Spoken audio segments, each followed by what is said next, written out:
And welcome to another edition of Delta Sip with Angela Buckner here, the voice behind the mic. We want to make sure that you guys are subscribed to our YouTube channel.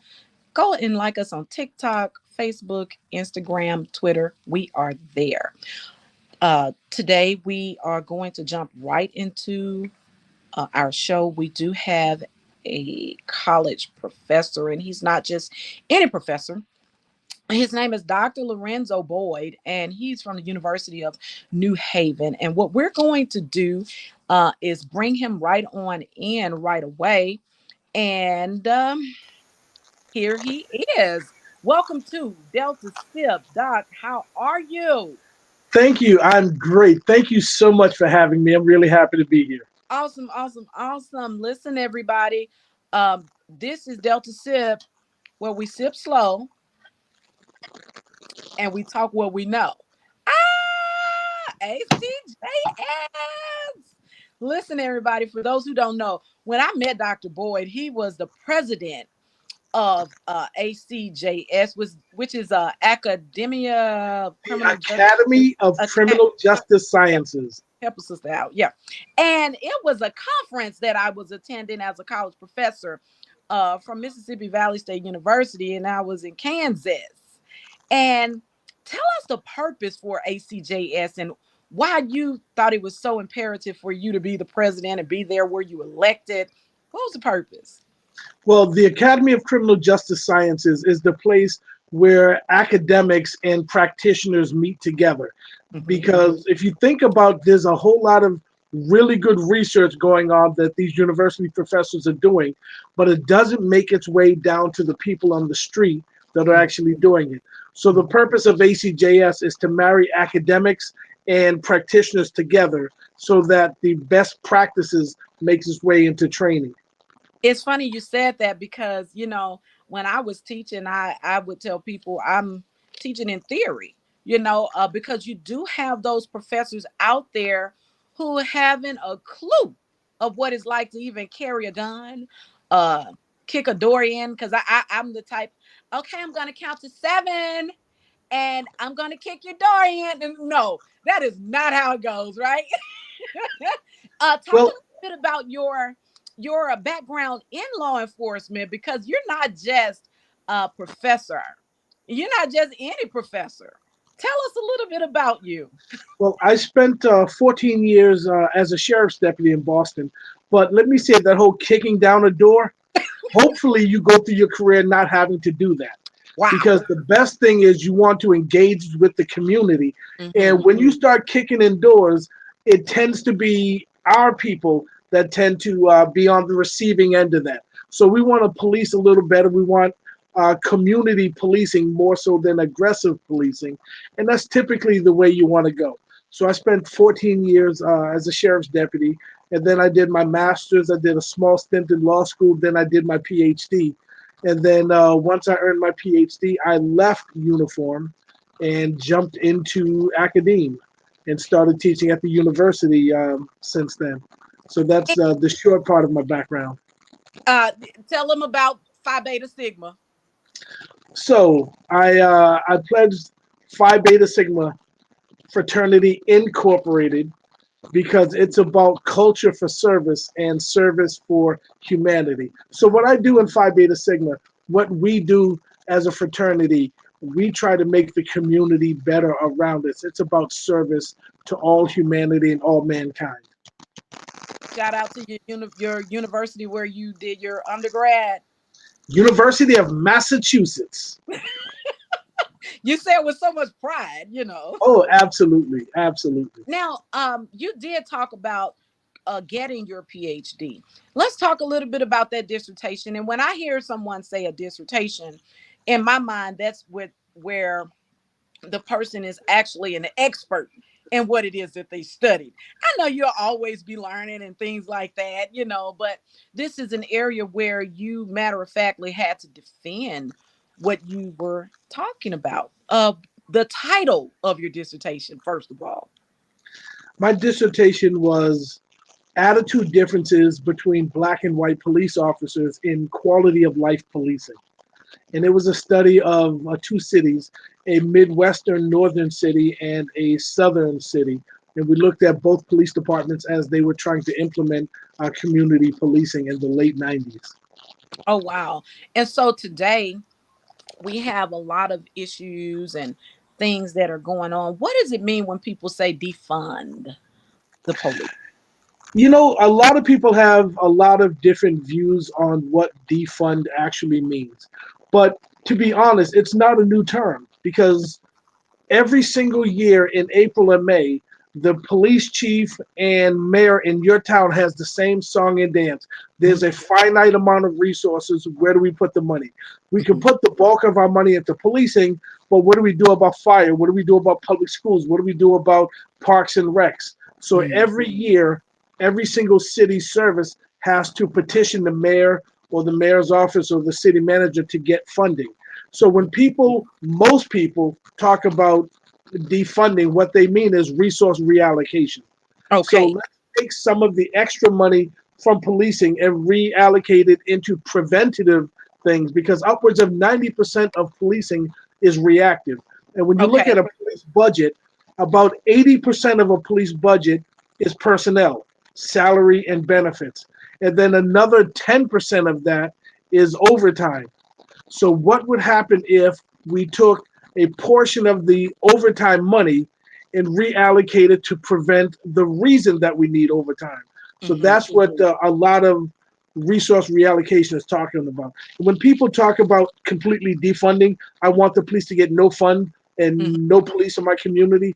Hmm. I usually say, let's unpack that. Let's talk about what that means. Okay. Help me understand what a community looks like with zero policing and what happens when you need help. And Listen, when you talk about it, people say, okay, that's not really what I want. listen, and you hit the nail on the head and you took the words out of my mouth. My husband is in law enforcement. He said people don't understand what they're saying when they say that, sweetie.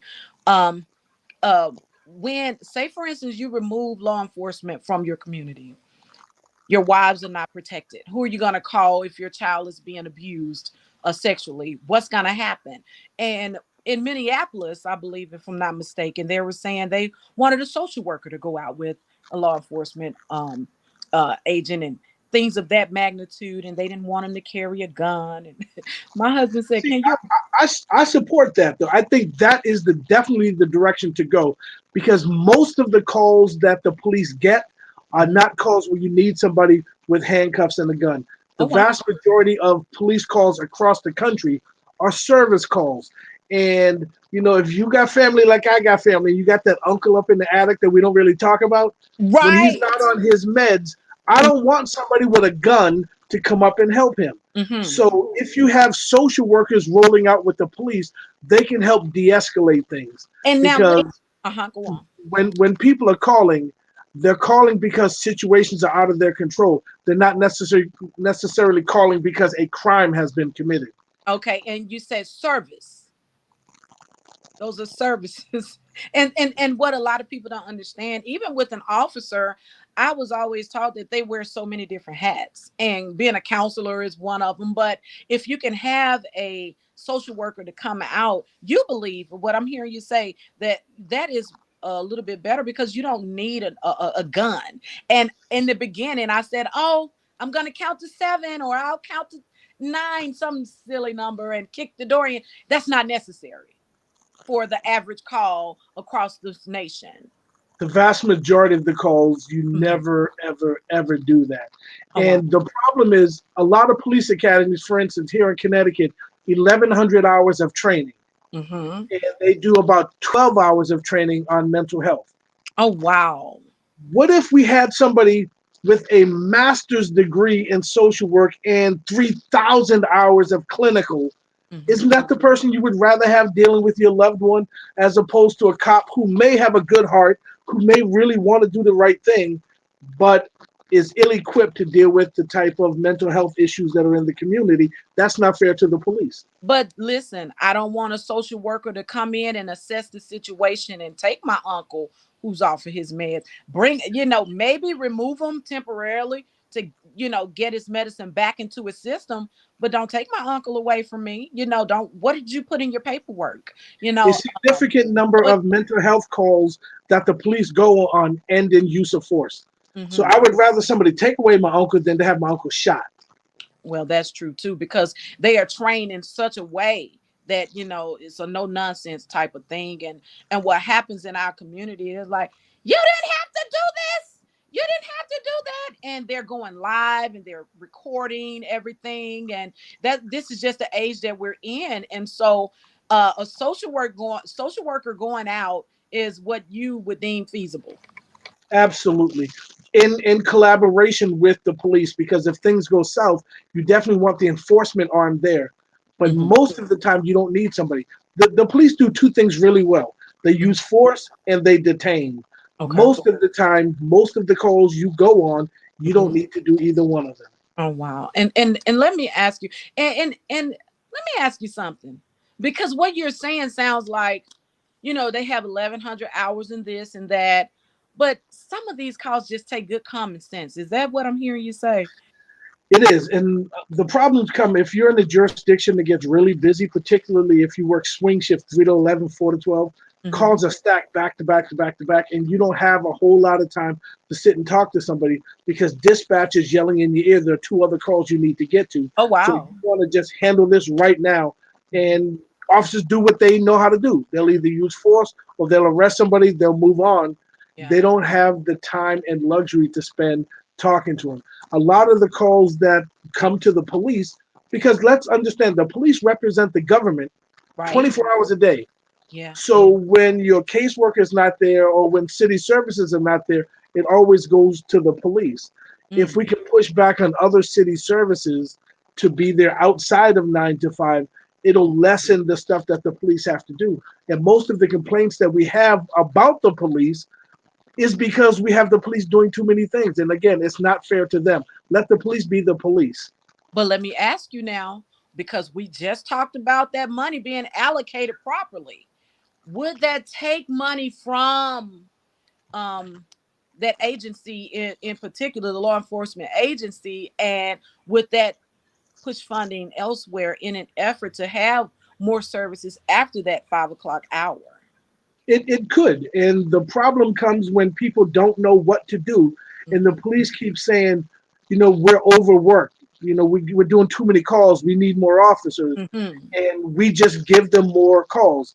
And if Hmm. you remember from the 1970s, the Kansas City Preventative Patrol Experiment says adding and reducing officers alone does nothing to affect calls for service or crime. Mm-hmm. So instead of saying we need more officers to do all these jobs, why don't we take some of these jobs away from officers? Some of the things that aren't police specific, things Yes. that aren't crime specific, the Yes. police shouldn't be doing those. So if you take those away, you don't need to pour more money into the police. Just let the police do police stuff. Wow. That speaks volumes. And speaking of volumes, it would lessen their volume Absolutely. of calls. Now, um, I see now hiring signs, even here in Mississippi, right? Mhm.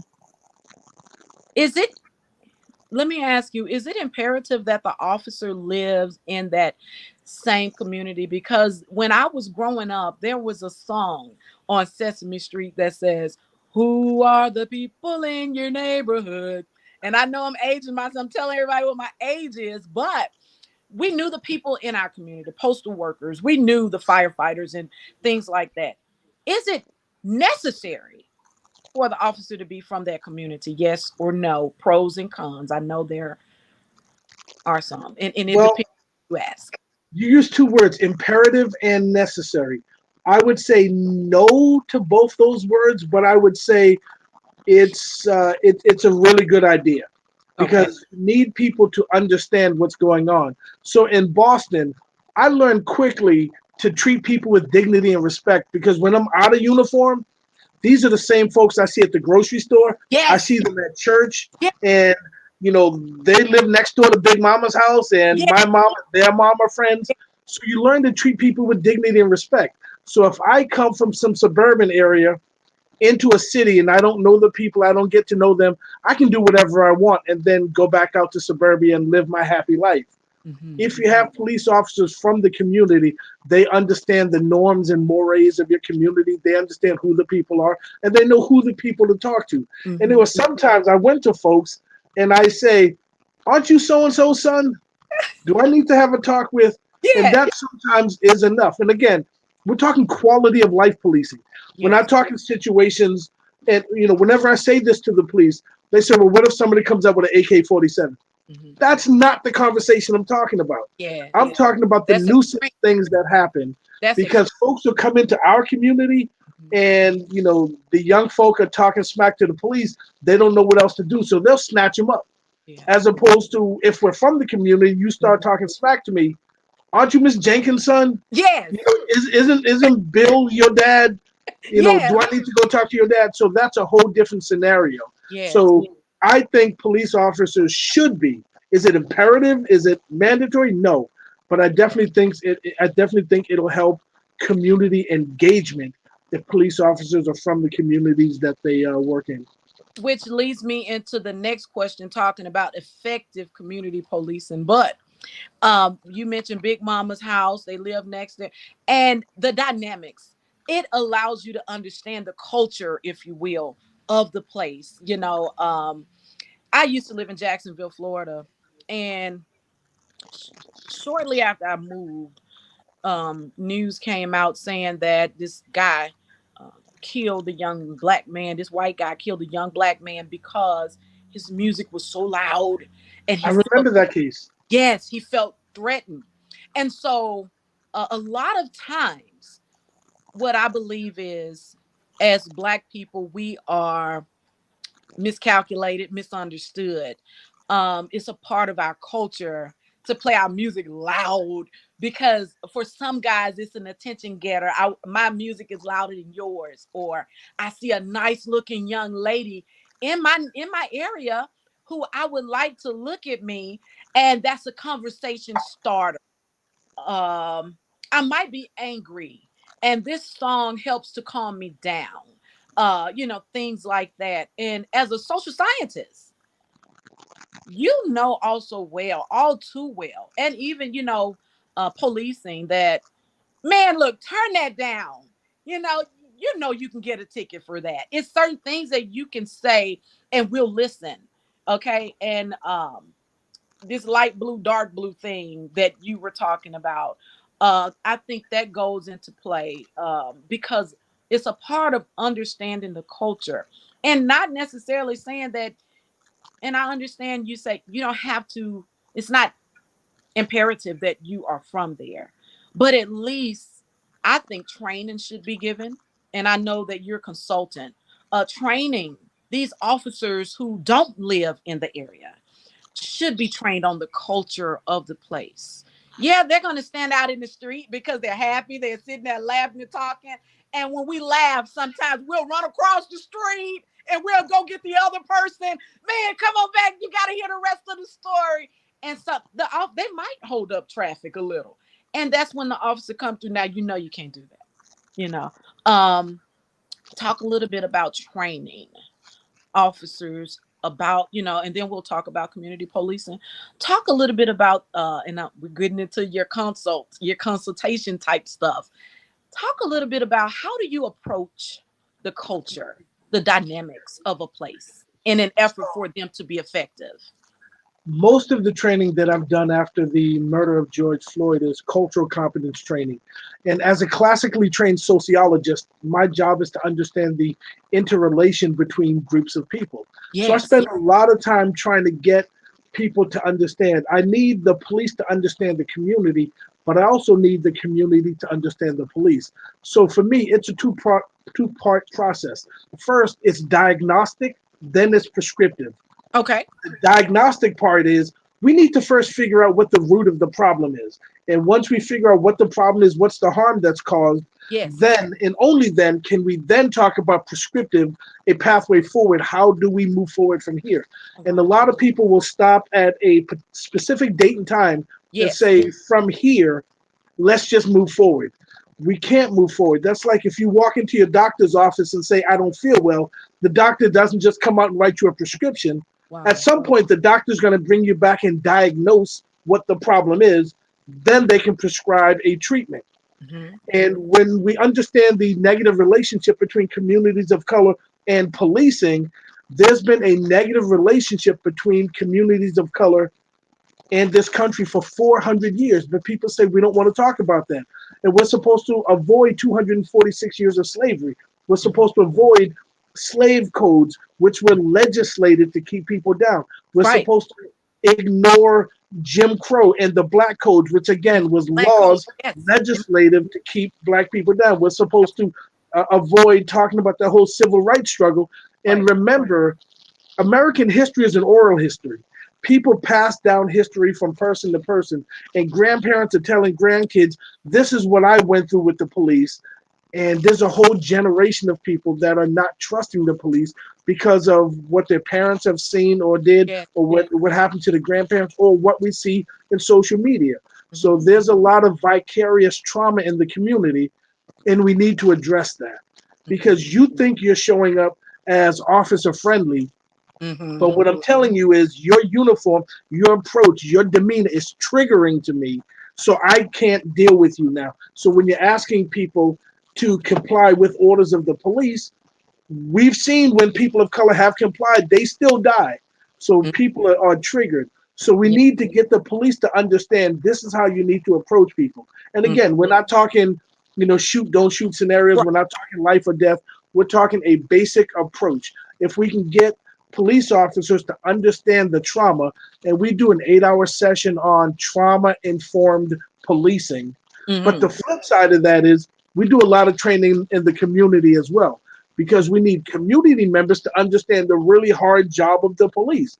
Because Hmm. I believe the vast majority of police officers are God fearing, law abiding people that are really trying to do a good job. Hmm. But there's a bunch of rogue officers that are not. And Now, it's funny to me that we have to have legislation for the police to have a duty to intervene, which is funny because your job as a police officer is to intervene. And I was yes. doing a talk in New York City, and this grandmother said, Dr. Boyd, you keep saying most police officers are good people. And I said, they are. Most officers are good people. And she says, where are all these good officers when bad officers are doing bad stuff? And if these good officers aren't standing up, are they really good officers? Um, that's that curtain.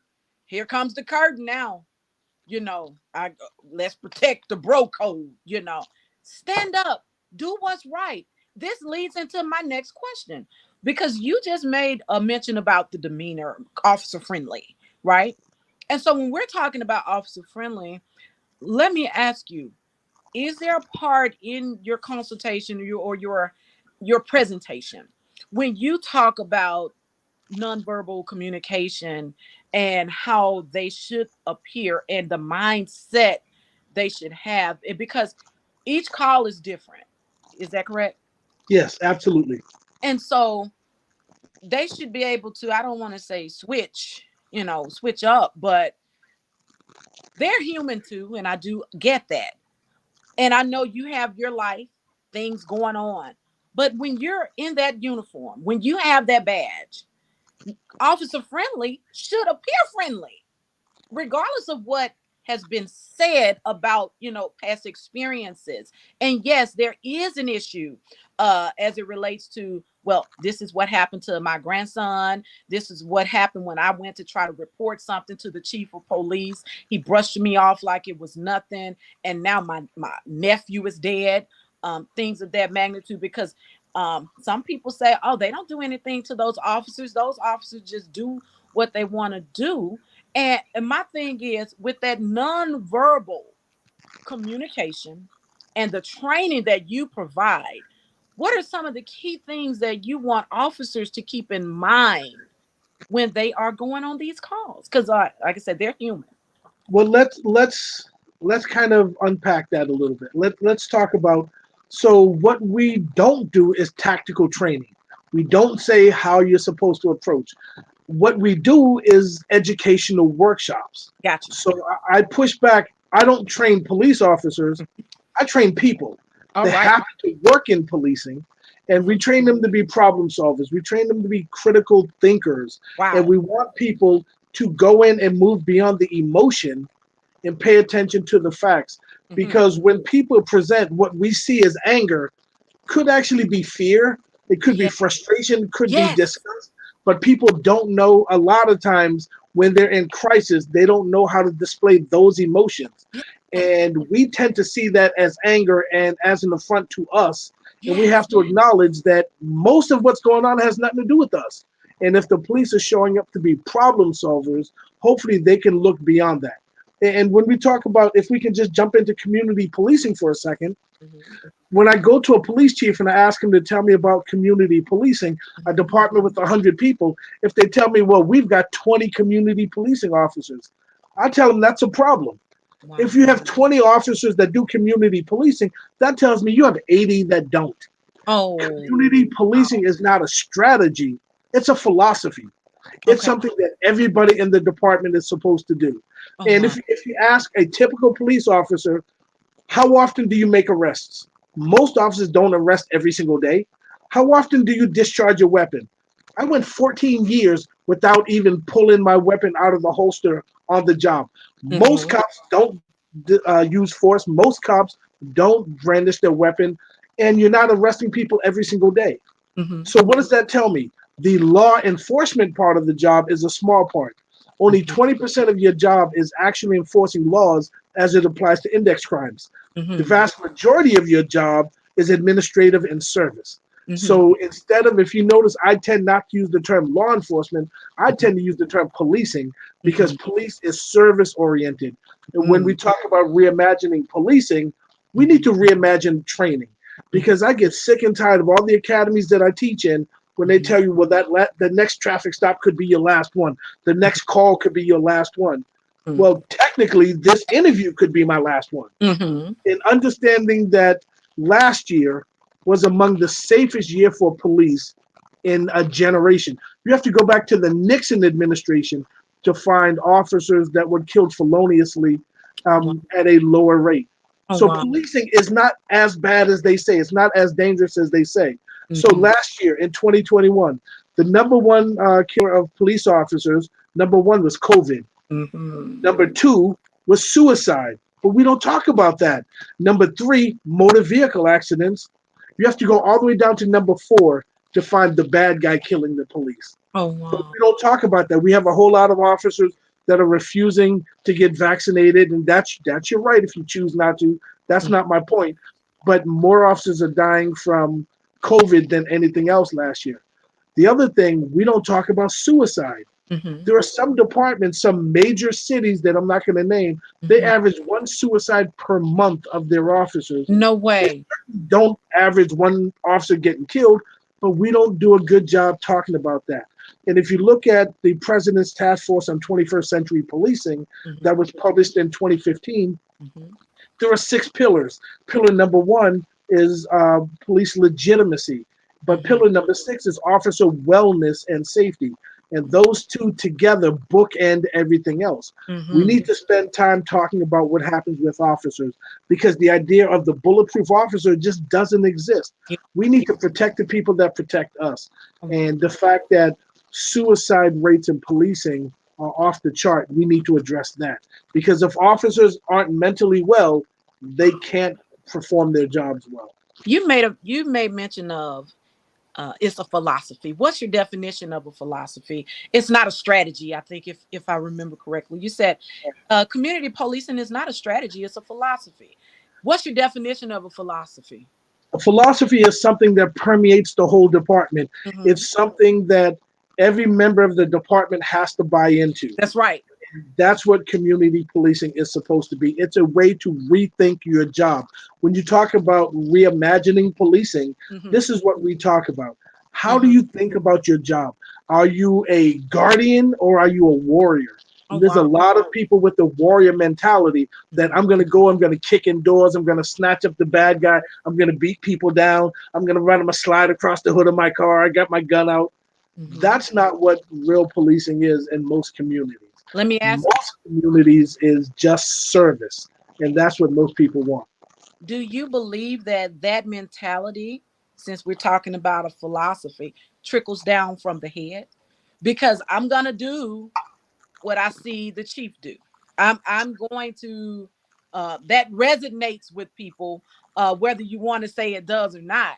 But does the chief uh, leadership style make a difference? Because everyone has their own leadership style, whether it be that warrior mentality or the more laid back. Because when I heard you say I never had to pull a gun, I thought about the show I love to watch called the Andy Griffith Show.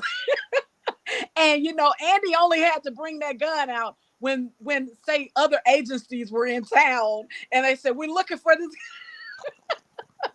He didn't even carry a gun. And Yeah, so I was telling my husband yesterday I could really watch some Andy Griffith today because it takes me away. But when I hear you say that was your part of your career, hey, I didn't have to pull a gun.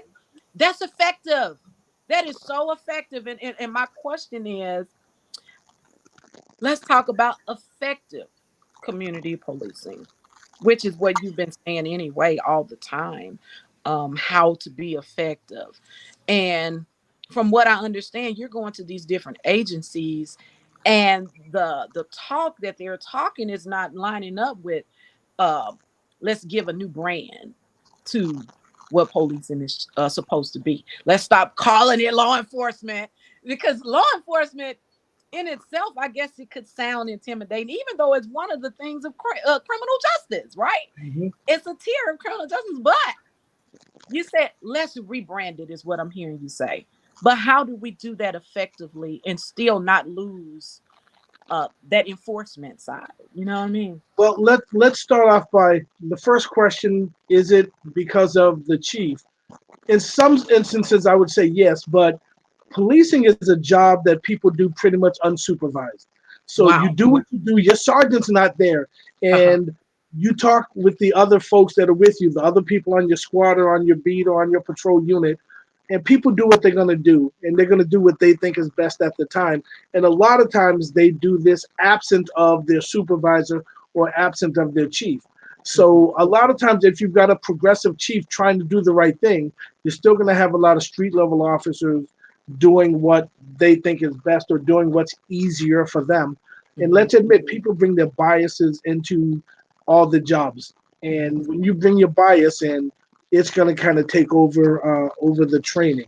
So when we talk about effective community policing, there's a police academy in Boston that Northeastern University runs with the city of Cambridge, and it's Mhm. an auxiliary training for the city of Boston. Every Friday afternoon, the police cadets only work a half day. Mm-hmm. because the second half of the day they're reassigned to a community group, either the Boys and Girls Club or the Y or Women's Shelter or something, because you want the officers to understand the members of the community in a non-enforcement way. It's really hard to hate up close. We also practice in our training sessions, we Yes. practice the contact hypothesis, which says that controlled contact between two opposing groups can reduce levels of tension. Oh, wow. Once you get to know me, it's Mhm. hard for you to determine that you hate me. And when I talk to people who hate the police, they'll say, "Oh, but Officer so and so is good. Well, Yeah. this guy's good." It's Yeah. just the idea of policing that they don't like. So Yeah. the flip side, when we talk to police officers, when they talk about communities and they have these derogatory terms for communities that have people that tend to look like us, Yeah. but they'll say, "But so and so in that community is good." So the more you get police officers and community members together, that's how you start to build a partnership. And again, we've had this negative relationship for generations. So Uh-huh. there's not just one training or two trainings that we're going to do this year. We're Yes. going from none to some, and then from some to more. Oh And that's wow. the progression that we need to do. Awesome. And I hear you say earlier in the show that just a while back, it's not imperative or necessary to live there, but the proper training and the more partnering uh, that is being displayed, the partnership, you can say we're with the community, but how often are you partnering with them? That makes a difference. And so if we could take what they're doing in that area and bring it to Mississippi, um, and implement that here, I really believe that we will have more people to understand that these guys are not bad. These are not bad guys. Because if you didn't have to pull your gun, you know, you were doing something right, and that's something somebody I want to listen to. Tell me, hey man, have you thought about doing it this way? Have you thought about doing it like this? What do you think about cameras, the body cams? I think body cams are really important because I also think body cams protect police. Because I get called into departments to do a lot of after incident reports. Mhm. And the first thing I say is, "Show me the body cam." Because when people are complaining that the officer said this, he did this, I pull the body cam and say, "Well, that didn't happen at all." But then we also have gone into some major cities where Mhm. police officers would turn off their body cam, not realizing that once you turn it off, it still records for another 30 seconds. So we see police officers planting guns, planting evidence, or beating up people that are in handcuffs after they turn off their camera. So a camera is not a panacea at all, but Right. it's one more step in helping to not only protect the community, but also to protect the officer. I think every department should have it. And a lot of police officers, when they start off, nobody wants to wear it because Okay. they think like Big Brother's watching. And Yes. my position is, if you're doing what you're supposed to do, it doesn't matter who's watching. And Mhm. when I talk to young officers, assume somebody's always watching you. Assume there's Oh, always somebody recording you. oh wow. That's oh wow. You said a mouthful. Mhm. Always think that they're watching. And Because and people have the right to record. They can. You mhm. can't tell them no, you can't record me. You can say you can't stand here. But if I Yes. stand across the street and record, but remember, because of these recordings, we have Derek Chauvin currently in prison. And in North 7 Charleston, South Carolina, hours. Officer Slater in prison. Mhm. And we have Kim Potter in prison Mhm. because of body cams. Mhm. So that's going to help the good officers because it gets the rogue officers off the street. And if you Yeah. can get rid of the rogue officers, then the good officers can continue to do their job. And transparency is really important when we're talking about partnering with the community. And I like when you say assume that you're always being watched. And I think it holds it makes you hold yourself accountable. You know what I mean? Some people don't want to do an evaluation on themselves, but I think that would help if it would stay top of mind. Man, listen, we can go on and on and on, but I'm not going to hold you up because you're a really busy guy and we're going into lunch here, okay? um Tell us where we can find you, and if there's an agency here in Mississippi, Alabama, where you're from, and some other places, if people want to contact you, how often are you traveling and teaching and things like that? Where can we get you? Typically, I'm on the road 2 weeks a month with a police department somewhere in the country. And since COVID, I haven't traveled outside the country, but I do a lot of international stuff as well. My social media presence is really good. If you Google, you'll find me. I'm probably one of the easiest people to find. I'm at Uh-huh. the University of New Haven. Get my email address, shoot me an email. And if you think that your police department should have some of these cultural competence conversations, some of these trauma informed policing conversations, have them reach out to me. I'm willing to have the conversation. Okay. Doc, thank you so much. Man, we're gonna have to bring you back. You really have to bring me back. We just touched the surface. There's so many other things. We can talk about specific cases. We can talk strategies. We can Mhm. talk philosophies. I'm always available whenever you need me. And I just want to let everybody know, I saw you in an interview with the Jackson Advocate newspaper, and you were at the conference um, in Las Vegas. Is it? Was it Las Mhm. Vegas? Yes. And you gave an awesome interview for the Jackson Advocate. I'm like, that's it. I gotta talk to this guy. And you're my frat brother. So I'm like, oh man, that's blue and white all across the board. Oh yeah. Hello. Oh yeah. Like, man, it you are such an awesome person to interview, and um I know you have a lot of things that you can share, especially here in Mississippi with some of our chief our heads, department heads, if you will, that could help to alleviate some of this unnecessary stress that's going on. Because what we have here, we have a lot of the youth who are they're gaining access to these weapons that you talked about, these extreme cases. And some people are just afraid and they feel like, I need this gun. When in actuality, if we can get them trained properly across the board, and get them to actually implement the training, then that partnership would be so much uh, more effective, I guess I can say. Absolutely. Partnership is the key. We're trying to build bridges. And it's not just the job of the police, because as the police build bridges this way, we need community members to build bridges this way. So Hmm. it's equal part police and community. And I tell my community members, stop dogging out the police saying that all cops are bad, because that's not true. The Hmm. flip side is I tell the police, stop talking about bad neighborhoods, because when we assign value judgment, who lives in bad neighborhoods? Bad people, and we know that's not necessarily true. Everybody in the community is not bad. So we Yeah, need to bring people together and work together to solve this problem. absolutely. Thank you so much, Doc. This was awesome. This was fun. Thank you for having me, and I got a chance to sip slowly and So, talk about what I know. and that you do. Um, Light blue, dark blue. What was that about? Just a gist. Okay, in short, it looked at quality of life policing, talking to folks, talking about the things going on in the community, not felonies and stuff. And it looked at whether or not black officers and white officers had a different view of helping in the community.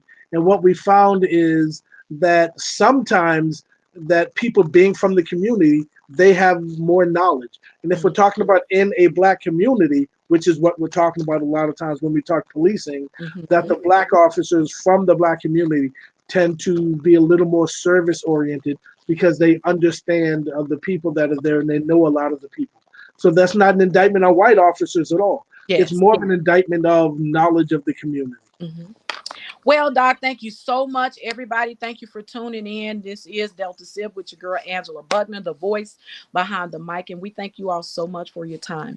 Please share this if you know a police department or some head of a police department who could possibly have a need, or they're in need of some type of educational, how do you put it, workshop, where they need better strategies about problem solving. I'm trying to say this the way that you would say You're it. doing great. You're doing Okay. great. Thank you. Give Dr. Lorenzo Boyd a call. Shoot him an email. He's not hard to find again. And he said, hey, he's at the University of New Haven, out there in New England, where I used to live. Okay. ESPN. It's where I worked for a short spell. But yeah, just get in touch with him and make sure that we are getting connected and staying connected. And on that note, we're going to say thank you so much, and we're out. Thank you